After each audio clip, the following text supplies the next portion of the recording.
বিসমিল্লাহির রহমানির রহিম। এটি বেকো ব্র্যান্ডের 12 কেজির টপ লোডিং ওয়াশিং মেশিন। দরজার যে সাইজ এবং ওয়াশিং মেশিন যে সাইজ এটি বরাবর। পাশে ছোট একটা বারান্দা রয়েছে, সেখানে ওয়াশিং মেশিনটি আমরা সেটিং করব।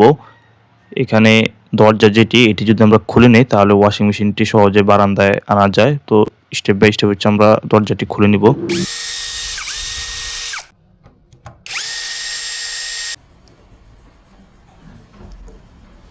এখানে একটি লাইন থেকে বেসিং এর যে লাইন সেটি থাকবে, আর সাথে একটা ট্যাপ যে কানেক্টর ওয়াশিং মেশিনের, সেটি আমরা সেট করে নিই বাল্বের সাথে।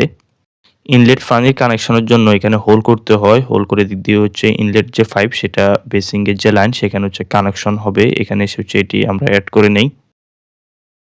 তো এখানে কোম্পানি যে পাইপটা দিয়েছিল ইনলেট, এটা ছোট, তো আমরা নতুন একটা পাইপ হচ্ছে আনি, এটা কানেক্ট করে হচ্ছে এই পাশ দিয়ে হচ্ছে চলে যাবে। ওয়াটার ইনলেট যে লাইন সেটা আমরা কানেকশন করে নেই এবং পাওয়ার যে সাপ্লাই সেটি দিয়ে দেই। আউটফ্রন্ট যে লাইন সেটা হচ্ছে সরাসরি দিক দিয়ে হচ্ছে চলে যাবে। আর এখানে সুন্দর করে হোয়াইট সিমেন্ট দিয়ে বন্ধ করে দেই। আর এখানে কন্ডিশন ফাইনালি হচ্ছে আমরা এটি চেক করে নিব যে এটা পারফেক্টলি কাজ করে কিনা। পর্যায়ক্রমে আমরা কাপড় দিয়ে নিচ্ছি। কাপড় দেওয়া হয়ে গেলে ডিটারজেন্ট যেটা সেটা আমরা দিয়ে নিব, অতঃপর হচ্ছে মেশিনটাকে চালু করব।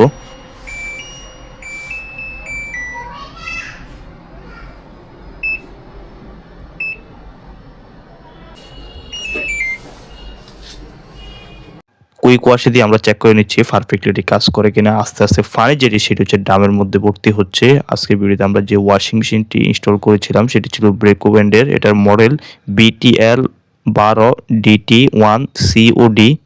এটার মোটর যে ওয়ারেন্টি সেটা হচ্ছে আপনারা পাচ্ছেন 12 বছর, আর ফ্রি সার্ভিস এবং স্পেয়ার পার্টস সম্পূর্ণ হচ্ছে 2 বছর। ভিডিওটি শেষ পর্যন্ত দেখার জন্য অসংখ্য ধন্যবাদ। দেখা হবে নতুন কোনো ভিডিওতে। আল্লাহ হাফেজ।